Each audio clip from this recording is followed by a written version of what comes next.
நாளைக்கு மதராசி படம் ரிலீஸ் ஆக போகுது. யோ மிலிட்ரி நீ என்னையா சத்தமே இல்லாம ரிலீஸ் ஆயிட்டு இருக்க அப்படின்ற மாதிரி தான் இந்த படத்தோட ரிலீஸ் இருக்கு. ஏஆர் முருகதாஸ் தான் இந்த படத்தை டைரக்ட் பண்றாரு. எஸ்கே தான் இந்த படத்தோட ஹீரோ.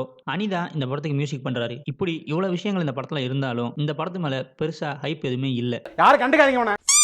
அதுக்கு 2 முக்கியமான காரணம் இருக்கு. அதுல ஒண்ணு 20 நாளைக்கு முன்னாடி நம்ம லோகியும் சூப்பர் ஸ்டாரும் சேர்ந்து பண்ண படம் கூலி. அந்த படம் என்னதான் நல்லாவே இருந்தாலும் இவனுங்க எதிர்பார்த்த மாதிரி அந்த படம் இல்லைன்னு சொல்லி அந்த படத்தை போட்டு அடி அடின்னு அடிச்சிட்டாங்க. இன்னொன்னு சின்ன வயசுல இந்த படங்கள்லாம் எப்படி எடுத்திருப்பாங்க அப்படின்னு நம்ம வாயை பொளந்து பார்த்த டைரக்டர்ஸ் எல்லாம் இப்போ இவங்களுக்கு படமே எடுக்க தெரியல அப்படின்னு நம்மளே திட்டுற அளவுக்கு சுமாரான படங்களை தான் கொடுத்துட்டு இருக்காங்க. லைக் சங்கர், மணிரத்னம், ஹரி இந்த குரூப்ல ஒன் ஆஃப் த மெம்பர் தான் ஏஆர் முருகதாஸும். ஸோ இந்த 2 ரீசன்ஸ் தான் இந்த படத்து மேல ஹைப் இல்லாம இருக்கிறதுக்கு ஒரு முக்கியமான காரணம். என்ன கேட்டீங்கன்னா இதுவே ஒரு நல்ல விஷயம் தான். ஏன்னா இவனுங்க எதிர்பார்த்துட்டு போய் அந்த படம் நல்லாவே இருந்தாலும் போட்டு அடி அடின்னு அடிக்கிறானுங்க. எதிர்பார்க்காம போய் அந்த படம் சுமாராவே இருந்தாலும் ஆ ஊ ஆ தலைவரே அப்படின்னு கொண்டாடுறாங்க. கோலிவுட்டும் சரி ஏஆர் முருகதாஸும் சரி சேர்ந்து கம்பேக் கொடுக்கறதுக்கு இந்த படம் ஹைப் இல்லாம இந்த மாதிரி ரிலீஸ் ஆகிறதா நல்லதுன்னு நாங்க நினைக்கிறோம். இதை பத்தி நீங்க என்ன நினைக்கிறீங்கன்றத கமெண்ட்ல சொல்லுங்க.